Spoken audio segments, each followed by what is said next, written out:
Do you know that feeling in the pit of your stomach on a Sunday night when you think about the week ahead? Friends of the pod, Melissa and Jonathan Nightingale, are on a mission to fix that feeling. The Nightingales write a free bi-weekly newsletter about work that's funny, no bullshit, and eerily spot on. They call it the world's best newsletter, but I think my own newsletter is pretty great. So you can find theirs at worldssecondbestnewsletter.com. It's not a joke. I mean, it is a joke, but that's actually where you can find it. worldssecondbestnewsletter.com. Hey, everyone. I wanted to tell you about one of my favorite podcasts, Vibe Check. Sam Sanders and his two best friends, Saeed Jones, and journalist and Tony Award-winning producer Zach Stafford, have a podcast where they make sense of what's going on in the news and culture. From Elon Musk and foreign policy to how to deal with a breakup and SZA's new album, they check out the vibe of what's going on in the world and how it all feels. It's your favorite group chat just come to life. You can join every Wednesday and listen and follow Vibe Check wherever you get your podcasts. It's usually pretty clean, a coach's website. Very clean. There's one big picture at the top, like a banner, that goes all the way across the page, like full bleed photo of them. Yes. And it's like a million filters on it. And they're like just looking so happy with life. I didn't see anywhere they were like making a serious face, but they're just like thrilled to be here. I feel like sometimes, depending on the type of coach, sometimes it's like very LinkedIn professional type photo. Yeah. And then sometimes it's like, I'm living my best life. Like they're outdoors. It's like a cover of O magazine is what it always looks like to me. Like a different cover of O all magazine. All of these people are like, what if I were Oprah? How would I feel about my life? No, that's literally what they're thinking. Because she's like the world's most famous life coach, right? There's lots of keywords too, right? Yeah. Then there will be like a phrase like the "What's Up Legend" guy. He just had like lots of quotes like "You fuck up your life in a good way," like that kind of thing. Yeah, there's like agro life coach that's like tough love, like we're gonna swear at you to make you love yourself. Yes. And then there's like gentle. Yeah, gentle, like hailing, like, yes. Have you felt out of touch with your ambition? Like, yeah. Or your femininity. Oh. There's always the like, get in touch with your feminine. Or masculinity, whatever. Right? Or like, masculinity. Yeah. Mm-hmm. Like, do you want to be the dad you've always wanted to be and the businessman you've always wanted to be? Just stop being a jerk. That is going to cost the listeners $99. Stop being such an asshole. $99. Think about your family. Work harder.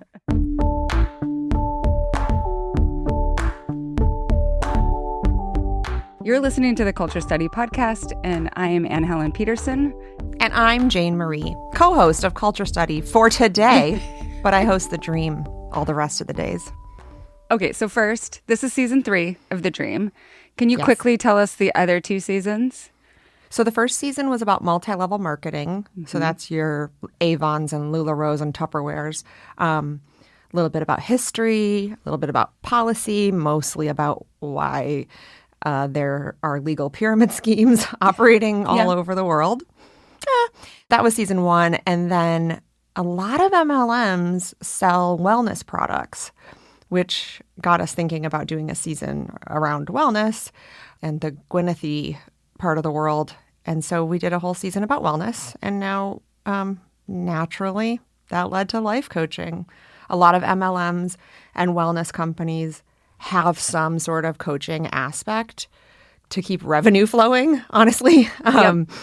If people are selling an MLM or if they're a devotee of a wellness product, you kind of have them in your snares and can say, well, the next thing you need to do is change your mindset. And we can offer you that for the low, low price of all your money. I'll just make a pitch here for episode 3 of season 3. When you interview a woman and like an incredibly intelligent and perceptive woman who was deeply involved in an MLM that then transitioned into being deeply involved in a personal coaching scheme.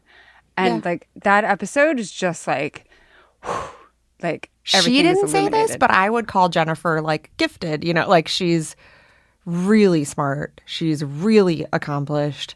She's crazy ambitious. And somehow she got sucked, first of all, into an MLM. She was at a kind of depressing part of her point in her career. She was a social worker, and she had to work on like a infant death case. And then she was pregnant. And if you've ever been pregnant, it's not the coolest, I don't think.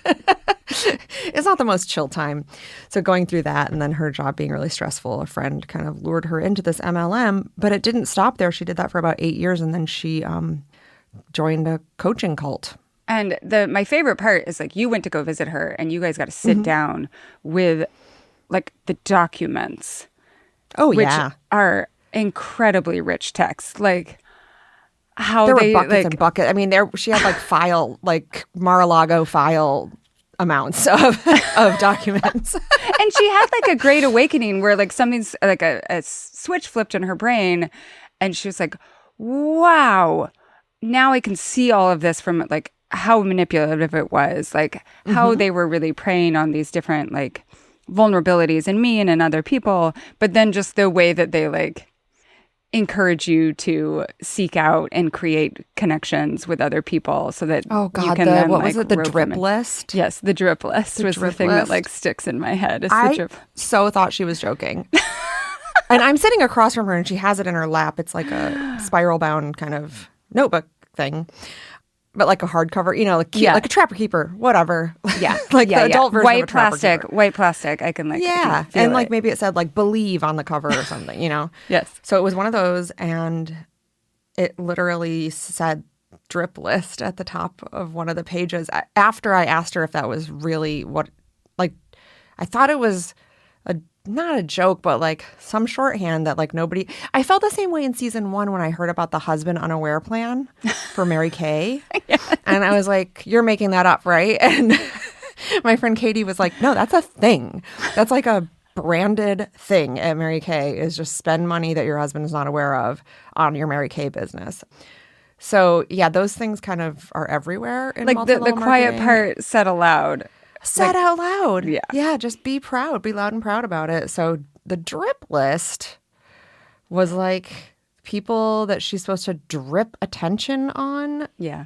Quietly and kind of surreptitiously. Like praise them. Before recruiting them. Like don't tell them. I mean, it's pure manipulation and lying to people that she otherwise cared about. She said like, there's people on this list that I would have actually wanted to be friends with, but I was only thinking about how to use them. Yeah. It's an incredibly like manipulative, utilitarian, capitalist understanding of like connection.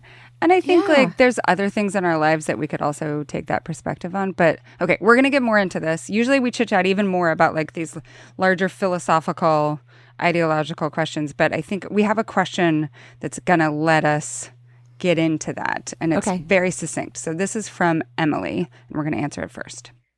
I've noticed that a lot of women in their 30s are becoming some type of personal coach, a fitness coach, a life coach, a business coach, etc. But they all seem to pursue a coaching career after completing some type of personal coaching for themselves. So my question, is personal coaching an MLM scheme where coaches not only coach, but recruit new coaches? We don't know how old Emily is, but I'm guessing late 30s. Okay. I was going to say our age, which is not, I'm not in my late 30s. I'm early 40s. So yeah, late 30s, early 40s, that larger, I'm about to enter my late 40s. Wow. So are these MLM schemes? So, the key to something being an MLM is the recruitment part. I will say my coach never once suggested that I would be good at this. Like she was never like, you know what you should do now? Join my coaching program. Right. And I would have been suspicious of her if she had, because I went to her because my life was fucked up. Like I wasn't going to her because I had anything figured out at all, or like, although I do give advice online, in like advice columns and stuff, but I let people know I'm an idiot mostly or whatever. And then we just have fun talking about gossy stuff. But I I think it's that part of it of like, sign up for this and now you can do it too. That is what an MLM is. Yeah. And if there's a reward for the person recruiting you. And the whole if they get the line thing. Yeah, basically. Yeah. Can you explain what a Yeah. line is for people who aren't as familiar with The MLMs downline? as we are? Yeah. So at the top of a pyramid scheme is the person who started it. And then they recruit, 5 people to be like the next level. And then if those people also recruit 5 people, there's another level with 25 people in it, right?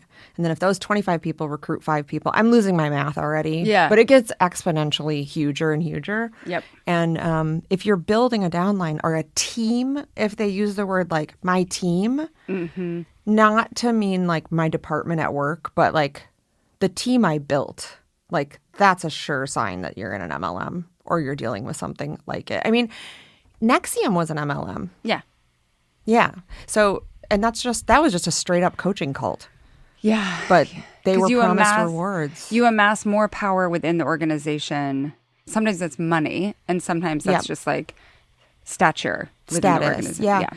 Yeah. I mean, they did in Nexium, for example, they did offer like kickbacks on more programs. Like, Oh, right. Yeah. Yeah. you can go to the next level for only $5,000 instead of 10 if you recruit 10 people. Yeah. So it felt like getting a discount on a thing that you probably shouldn't be spending your money on in the first place. So yeah, to answer the question, some are for sure. And that's the hard part, is figuring it out. The thing that I think about with MLM schemes is there's some that are like so obvious that that's what's happening. And then there are others that use some of the like the structure in a way that makes it very hard to see outside of it. So like when I talk about academia as an MLM, because once you get into academia, like you have to keep buying into the ideology and then like get more graduate students to then be, provide the labor for you. Like it goes down. And it's not necessarily that the next generation of graduate students is paying you per se, but they make your existence possible. Right. Or something like yoga teacher training, which it's like, okay, I need to get my students to do a yoga teacher training with me because otherwise I won't make enough money to be a yoga it's this teacher. Honoring sunk costs, the sunk cost fallacy, I think, which gets us in the most trouble here. Yeah. You could, with all great intentions and with somebody really nice recruiting you who doesn't have bad intentions either, find yourself in one of these schemes. But pretty quickly, you start to think, well, I could either keep doing it and see if the rewards are there, right? And try to get my money and time out of this.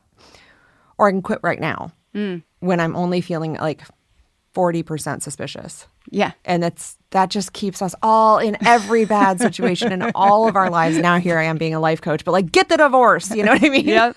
40% suspicious. I think too, it's kind of like when people start doing therapy, which we're going to talk about the difference between therapy and life coaching later. But like, I have met so many people who like about 6 months in, they're like, I've been thinking about maybe going back to school to become a therapist. No. Right? Like there's something about it that they're like, this is great. What if I could also do this kind of thing? Yeah. Again, I've talked about this with my therapist. Like, I was like, can you imagine if at the end of one of our sessions, I've been with her for like 10 years, but at the end of one of our sessions, if you were like, Jane, you know what you need to consider? Podcasting. That's the thing. Is a therapist will never be like, you should go to No. You'd be better at this than me. Like, no. Whereas a personal coach might say that. They might be like, they would definitely say that a lot. You could help a lot of people. You're great at this. Yeah. You're very inspirational. You're a badass. Badass. That's something that we forgot to mention in like in the description of what a personal coach does. Okay, so another follow-up question I have from that, since we've talked a little bit about your personal coach, I'm wondering what, I think it works really well in the podcast in terms of like offering a secondary lens through which all of this is filtered. How do you think, like in hindsight, how did it affect your view of personal coaching as an industry, having a personal coach experience yourself?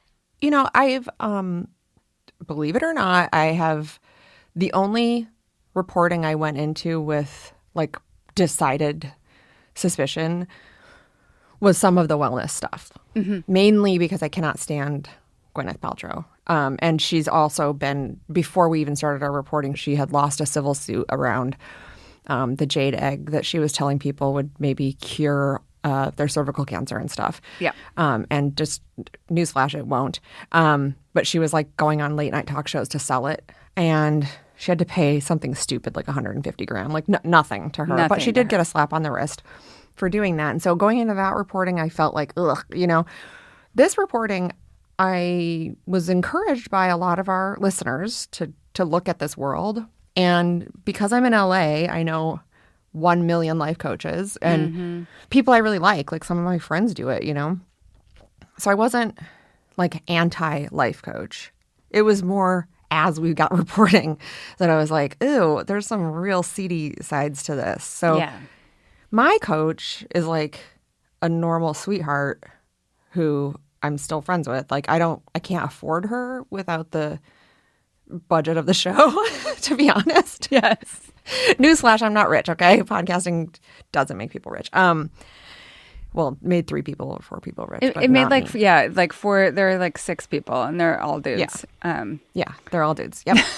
I can think of one woman, but anyways, yes. So I can't afford the hourly rate, which isn't bad. I mean, it's $85 an hour, which I think is like cheaper than most of the personal trainers around here. Yeah. Like workout wise. Anyway, I adore her. I think she is a normal person. There are very real reasons why she can't become a therapist. Her immigration status is up in the air. And, you know, I think she probably would do something else for a living if she could.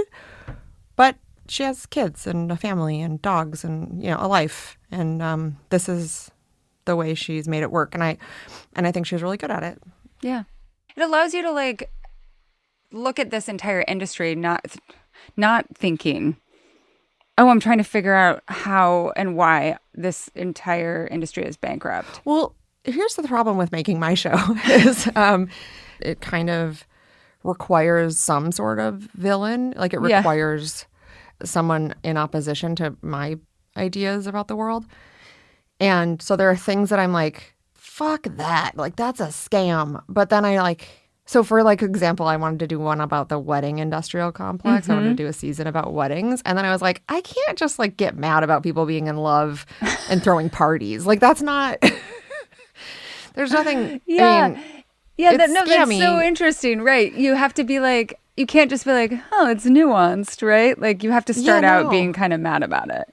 Well, you just have to know that you're going to find the thing that will be in opposition to rational thinking. Yeah. And not just rational, but like you need to find a nefarious player. And I guess there's probably a few wedding dress designers or wedding planners that like try to rip people off, but it's not like a grand scale institutional scam, the way these other things scam are. is just like patriarchy plus like consumerist feminism. Like, you know what I like there's no get mad at Pinterest, I guess. I could be like, Pinterest, this is all your fault. Like if it was a movie, you could have just like Pinterest personified as like some character. But yeah, you can't do that. Okay. No. Let's transition. We have a question from Mary who's interested in what is behind what she perceives as like this current surge in popularity.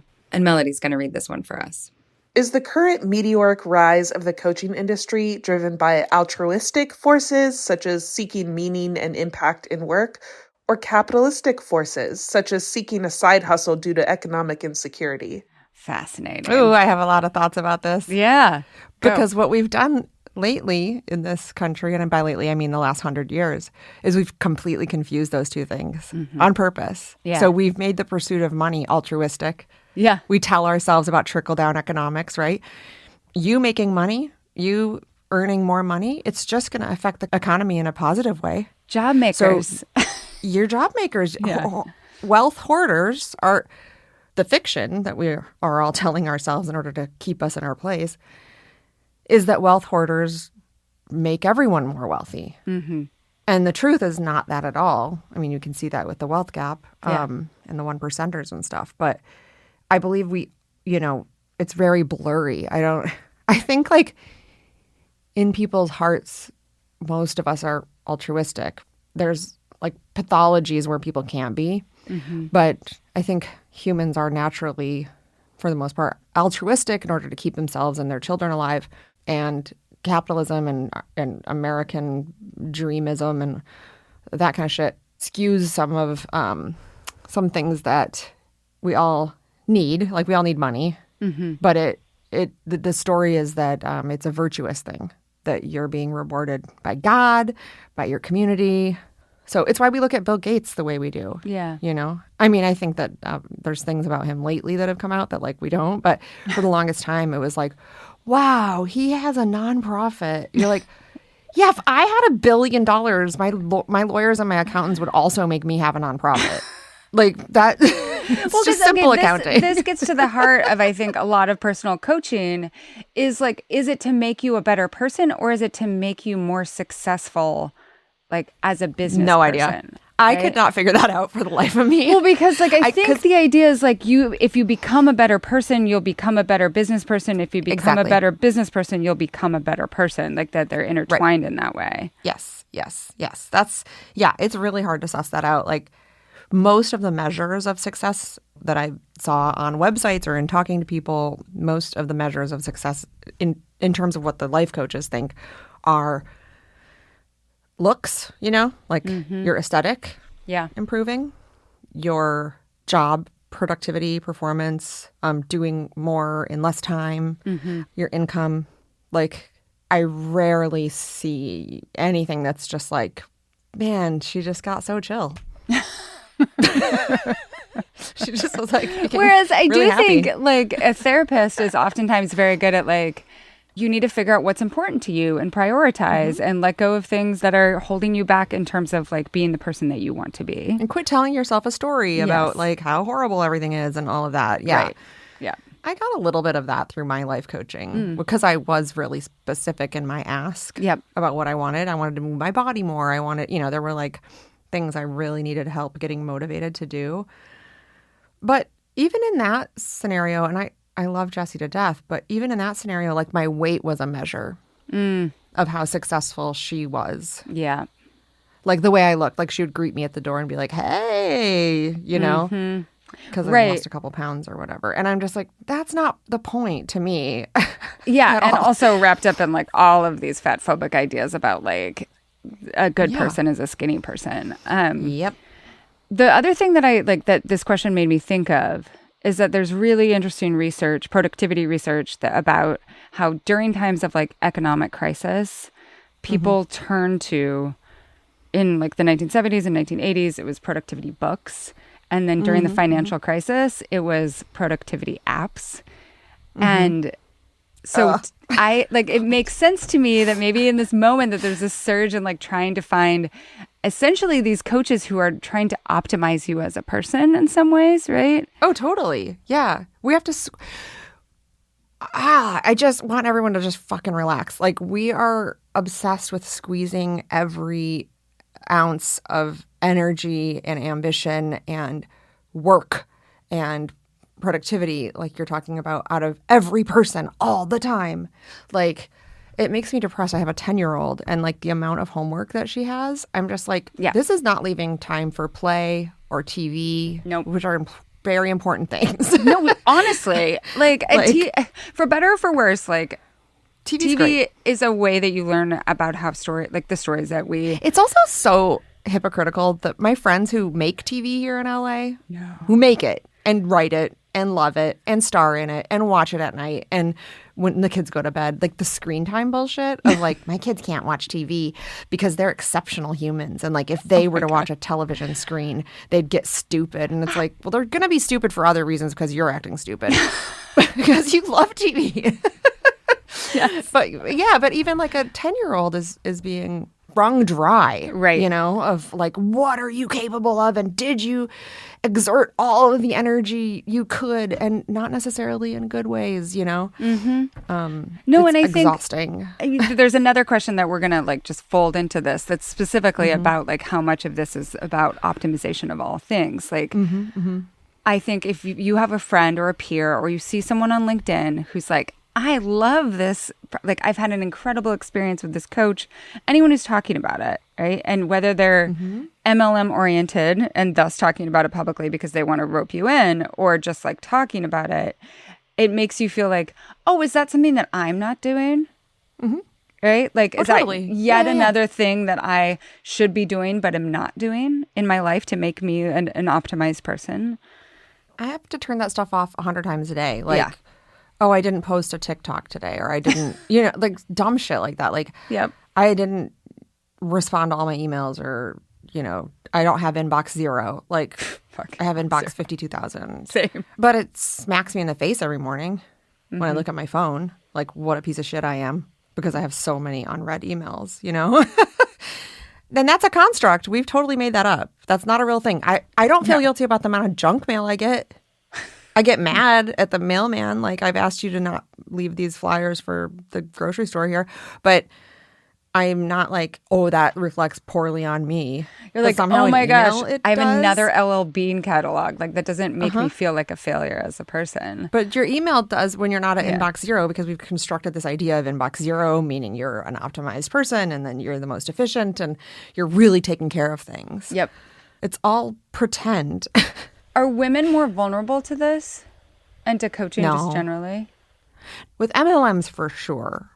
But that's like by design, because MLMs, Allow you to work Target, from home and they allow you to work from home. They kind of like play into all of the women's traditional roles Yep. as people who are not supposed to have like serious careers outside of the house. Life coaching, no, I think all are welcome. yeah. Like anyone who it lives here anyway. I don't think it's like a worldwide problem the way MLMs are. I wonder if life coaching is like an outlet for, let's say you're a dude and you're entering a career transition or a place where like historically men would have midlife crises. And now the very sanctioned place where you can seek advice and guidance during that period of figuring out who you are and where you want to be is through something like a life coach. Oh, for sure. Yeah. I mean, I think it used to be like going to the gym. Yeah. I mean, that's still a thing. Like Buying getting a into car. CrossFit. Yeah. Getting into Buying a new CrossFit. car. Exactly. 100%. To work on. And yeah, as long as there are people going through that stuff Yeah. who need a little kick in the ass, like life coaches will be employed. Okay, so this is a no bullshit ad. This is like stuff that I actually support. Melissa and Jonathan Nightingale from Raw Signal Group are my go-to experts for all things management at work. And I actually really mean this. You can see evidence of it in the fact that they are quoted extensively in the book that I wrote about the future of work. They're all over the Culture Study newsletter. And we had both of them on several times to Work Appropriate to talk about the future of work. They have helped thousands of bosses around the globe get more clarity, more confidence, more calm, less anxious, less chaos, less of that weird eye-twitching thing. Their next online program kicks off soon. So if you are ready to get on top of your management practice, you can use the promo code CULTURESTUDY to take 10% off your registration. To find out more, go to worldsbestmanagementtraining.com. If you're interested in advertising with our podcast, you can just send us an email at culturestudypodcast@gmail.com. All right. So we got several questions about the role coaches play and what their credentials are. Okay. And Melody's going to read this one for us. I have a lot of questions about personal coaching, specifically life coaches. I should say I'm a psychologist, so I'm obviously biased in the direction of a need for specific expertise and credentialing. I think my questions would be, 1, if you found life coaching and therapy useful, what is the difference between life coaching and therapy? When would you recommend life coaching and when therapy? 2, should life coaching be regulated? How? 3, one of my many concerns about life coaching is that it tends to pull for coaches I've been friends with to basically market their own lives as aspirational, like, I'll coach you to live the life I'm living, because that's what grounds their experience. And it seems very unhealthy for the people trying to market themselves. How can this be avoided? So I know some life coaches who actually have therapy, like have psychology degrees, but don't want to get licensed because they don't want to step into that part of the world. So I think that that's something to consider in the difference, because I think people who have like all of the credentials but not the license can be really great life coaches. Yeah. Another difference is that mental health is still very, mental illness is still really stigmatized. Mm-hmm. So you can get a life coach that will help you as much as a therapist, but they're called a life coach, and you're not in therapy. So I think for people who aren't comfortable with the idea of going to therapy or self-identifying as someone with a mental illness or with a deficiency, instead get to turn it into, I'm just trying to be the best me that I can be, and they don't have to feel the shame around that. And like I said, I don't think that's a good thing. Like, I think that's a thing we need to fix in society, but if it helps those people, then good for them.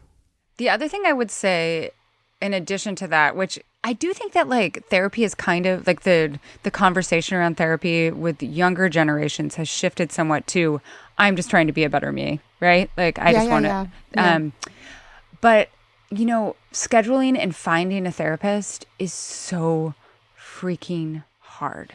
And like, they're so expensive. And we're not even, we're not like in network, out of network, has room in their schedule, accepting patients, will even return your email. Like it is really, really hard. Super bills, all that stuff. Yeah. Oh my gosh. And I think what the contrast to me is almost similar to what I've seen happening in the physical therapy / personal training realm, where lots of physical therapists now, they don't accept insurance. Like they'll give you a super bill that may or may not work with your insurance. But like those people, what they want to do is like one-on-one coaching with you. And if you can pay that money, right? If you can pay the weekly or the monthly or the biweekly, whatever, you can get in pretty much when you want. You don't have to go through a lengthy referral process. But I think that the therapists who are very, very busy and not taking new patients would say that's because I'm good at my job. Right. And there's no evidence that this life coach you're going to is, if they're just like, I'll be right there, then like some people would say that shows you that like they're not slammed. You know what I mean? Yes. No, that's totally true. Whereas I think maybe they might be like, the reality might be more that if they are a person who takes insurance, then they don't get paid very much per client, right? And so they have to take a ton of clients in order to pay their bills. Yeah. Whereas someone who is charging more and doesn't take insurance can have fewer clients and more time for them. And like, I don't think either of these scenarios is a good scenario, to be clear. But I think that is why, part of why people turn to life coaches is it's easier. Like you just get in touch. It is and easier. Like, it's like the barrier to entry. But then it gets me thinking about a couple other things, which is multi-level marketing and wellness. So multi-level marketing. Yes. Okay. Yeah. No barrier to entry there. Like if you need to get a job, like you can get a job with Amway tomorrow. It's not a job, but they'll tell you it is. And you don't have to have a high school diploma. You don't have to have a green card. You don't have to, you can just go for $99, become a small business owner is what they're saying. Wellness also, you don't have to like find the best oncologist for the specific cancer you have. Just drink this juice. What are you doing? It's just that simple. And so I think like the shortcut that's like, and I'm just talking from like the client's perspective or like the consumer's perspective. We have to be careful about these, shortcuts, these cheat codes to stuff, and make sure we're vetting people. Yeah. Because it is a lot easier to just call up a life coach you found on Yelp. That's what I did. That's not how I found my life coach, but I called a bunch of them. And they were like, yeah, it's just $1,000. It's only $1,000. And I'm like, if I was desperate, like I'd be like, okay, great. You have time. You have in your schedule. You can just be here right now, Yeah. Well, and it feeds into this idea that if you just pay for something, like if you pay for a 1 month course, right? If you pay for this package, if you just buy something, it will fix your problems. And you can put that thing on your credit card because it will fix your problems. Yes. And that's not how it works ever. No. But I think it is appealing just in terms of the way that we've like come to understand how problems can be solved or how much time we can allocate to solving a problem, which is none. None. So you got to throw money at it. Yeah. And it doesn't matter if that money's not yours. What about the part of this question that is dealing with like life coaches who are just trying to encourage people to live like them and like the weaknesses in that paradigm? I think, yeah. So I'm thinking of I have a few people in mind who have pretty sweet lives and are life coaches that I know, but their lives aren't sweet because of anything having to do with like their manifestation journal or their mindset or neurolinguistic programming, or it feels like a way of monetizing their life that kind of already exists. Like I don't really know of one. Like Teddy Mellencamp is somebody I talk about all the time. Yeah. She's John Cougar Mellencamp's daughter, and she's a life coach here in LA.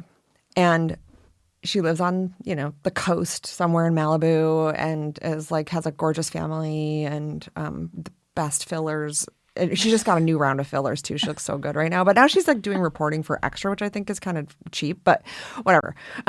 Teddy Mellencamp, she will prop herself up as somebody like, you could have everything I have. And it's like, no, I'm not a Mellencamp. I can't. And no amount of me wanting it is going to make me your dad's daughter. Like, right. That just isn't. Or you can't be Oprah. Like, no.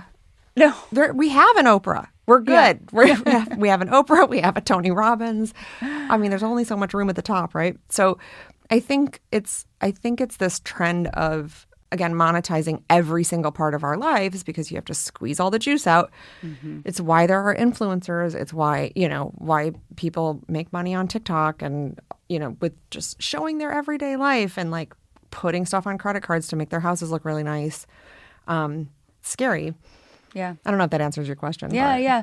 Do you think that there are situations that a life coach is particularly not equipped to handle? Like if someone's marriage is falling apart, can a life coach be helpful with that? I think so. Yeah. I think a good life coach, I think someone with well-intentioned who, again, there can be zero difference between a life coach and a therapist other than the license. Like that exists. There are people that for whatever reason don't have a license but have all the training and have good references and, have had a lot of experience and can really help. I also think sometimes we get absorbed by our romantic relationships and having a life coach or just prioritizing your own time or, like trying to do some self-improvement can really help in a lot of areas where we feel like we're out of control of our lives. Like taking the step to gain back some control can be really helpful. And sometimes that's just getting a life coach and sitting down with a notebook once a week and brainstorming with them how to, make your life better. I think all of that is possible. Areas where I think they aren't helpful, I guess I would just, if they're trying to recruit you, if they're like selling a program for you to get a stamp on a piece of paper, I think that's like obviously a kind of scam. And they can't give you they can't prescribe medicine. Like they can't, anything where we're like dealing with clinical diagnoses in some capacity, mental diagnoses in some capacity. They can, work with you the same way that a therapist who wasn't able to prescribe medicine. But I mean, not to get into the minutia, but like if that life coach is good, they tell you to go to a psychiatrist. Right. And so that's the like fine line. Like, okay. Right. Yeah, if that's what gets your foot in the door to a psychiatrist, then great, that you got a good life coach. But there are plenty of bad ones who are just going to be like, buy my course. Just like what's that Brian Jordan Alvarez Marnie character? You know that guy? Marnie is like, son of a middle class. Yes. If you get Marnie vibes, run. If you always feel like this person is trying to make you sign up for something, that is a good sign. Or that they don't necessarily have you becoming a better person as their primary goal. Okay, our next question is about how coaches and clients determine success and results. This is from Molly, and our producer Melody is going to read it for some obvious reasons. My boyfriend is a coach, a business coach, so not quite life coaching. Before I met him, I was very skeptical about the coaching industry. It has such a scammy connotation to me. I've hit him with the hard questions, and I respect his business model a lot, but I struggle with articulating what a quote-unquote good coach is versus a scammy, cult of personality-esque, abstract life coaching model. Many of his clients have very concrete results, like more income, fewer hours of work, etc., but some of the results are just that they feel better or feel transformed. How do you assess the efficacy of an industry whose metric of success seems to amount to good vibes? She needs to leave him right now. That's my main thought, is this relationship is dunzo. Get out of there. You don't like him. I mean, you're into him because he's bad. Like he's got like some bad vibes or whatever, and you don't understand him. But you have an icky feeling from the beginning. Don't be in that relationship. Okay, back to the question. Right. No, that's so true. If like the thing that your partner does gives you a little bit of an icky vibe and you're trying to talk yourself out of it, and this is the advice we're giving this entire episode, though, is like, trust your gut. Like, the cost of being wrong, and like leaving a good man or a good life coach because you get an icky vibe, the cost of being wrong is always less than the cost of being right, that you are getting scammed, right? Yeah. That you are with the wrong person. So I think it is about vibes, in that it's a vibe check thing. Like, if you're feeling safe, if you're feeling cared for, if you're feeling like this is, legitimate, then go ahead and keep doing it and feel happy with the quote unquote results. But I don't know. I think she needs to go. So in season 1, like, you could point to the MLMs, like be like, okay, this is how much like people are sinking into this, right? And like how much money they are losing. There was very clear evidence, like a case to be made about these. With personal coaching, like, you can't be like, oh, this person who paid for a personal coach, they got some good vibes. How do we understand? I think that that's on the coaches, not on the client. Yeah. So, for example, like, I haven't heard of this happening a ton, but I do know of it happening, of people getting fired by their therapist. Yeah. For just being unwilling to, like, do the work. Yeah. Being unwilling to be honest, making it. So I do know of some specific examples, like just using the therapist as a kind of punching bag, somebody to throw your anger at. And those can be kind of abusive relationships. And it's really on the professional in that situation to say, I'm drawing the line here. This is not working for either of us. I don't want to keep taking your money.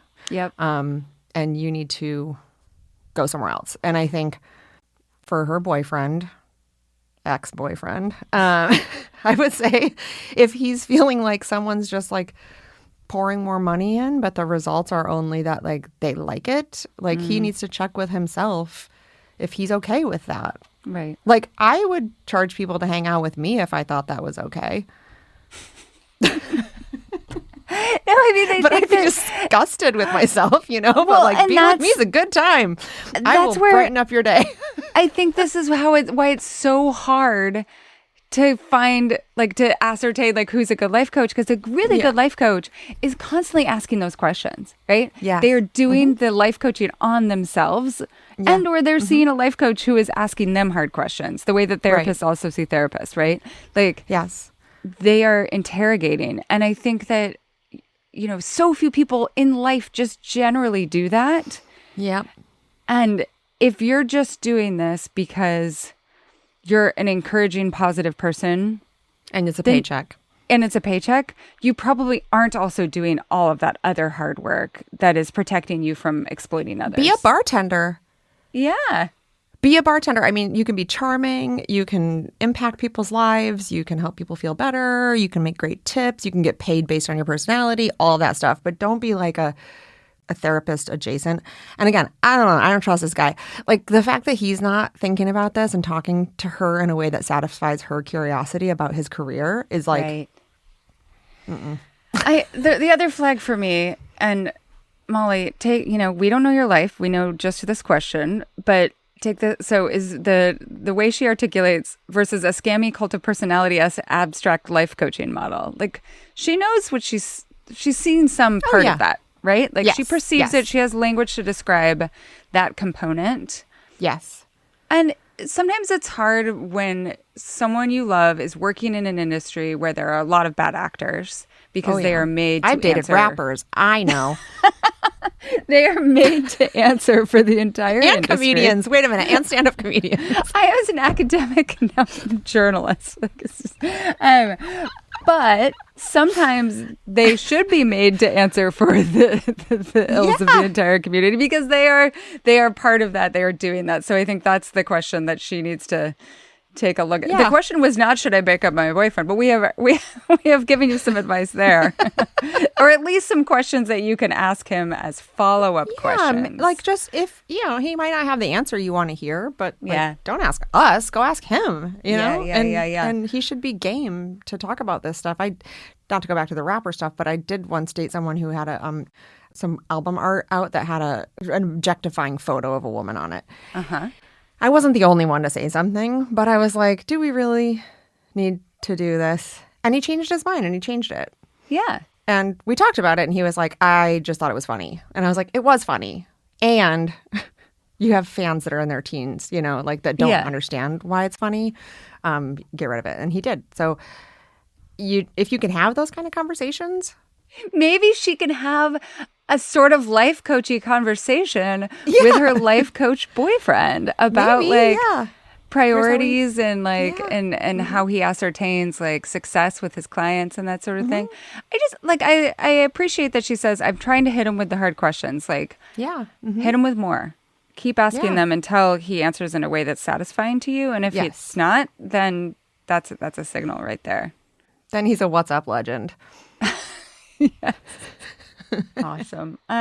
Jane Marie, this has been such an honor, such a pleasure. I have been a fan since, 2011? I've been a fan of yours for that long. The ye good old days of the hairpin. You gave me pedicure advice once, and every time I give myself a pedicure, I remember it. So, that's sweet. Where can people find you if they want more Jane Marie on the internet?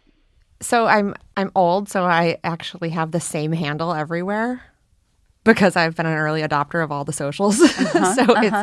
It's S as in Sam, E-E, Jane Marie, like C. Jane Run, on all the socials. My podcast is called The Dream, and I have the book Selling the Dream, which is coming out March 12th. I don't know if you've talked about this before on your various platforms, but it matters a lot that you get pre-orders. Yeah. Yes, the publishers are amount. It's the first week, it's all that matters. It's all that matters. And it doesn't matter when the pre-orders happen. They're cumulative. So it's okay, between now and March 12th. Anyway, I really need people to pre-order it or it's going to be a flop. And I've promised my daughter that we're going to see it at Hudson News.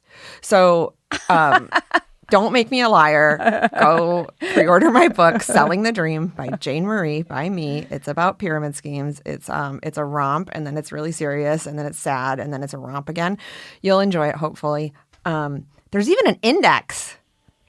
I wrote a book with an index. That's how you know it's the serious shit. What was I thinking? Anyways, no, that's where people can find me. All right. Thank you so much. I cannot recommend The Dream highly enough. So please go pre-order the book and go listen to all 3 seasons of the podcast, and especially the new one. Okay, paid subscribers, stick around for Ask Ann Anything.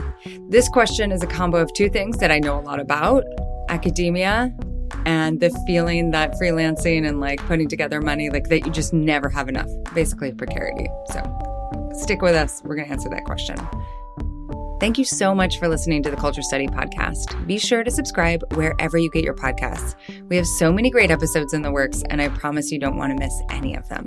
If you want to suggest a topic, ask a question about the culture that surrounds you, or submit a question for our subscriber-only Advice Time segment, check the show notes for a link to our Substack. Now, if you want to support the show and get bonus content, head to culturestudypod.substack.com. It's $5 a month or $50 a year, and you'll get ad-free episodes, an exclusive Advice Time segment, weekly discussion threads for each episode, and a link to our special Google form so that your questions go to the front of the line. You also get the knowledge that you're paying for stuff that you really like in the world, and you make this podcast sustainable. Right now, we've made enough to pay Melody through, I think, the end of March, early April, maybe mid-April. So if you want to keep this podcast sustainable, become a subscribing member today. The Culture Study Podcast is produced by me, Anne Helen Peterson, and Melody Rowell. Our music is by Poddington Bear. You can find me on Instagram at Anne Helen Peterson, the show at Culture Study Pod, and Melody at Melodious47.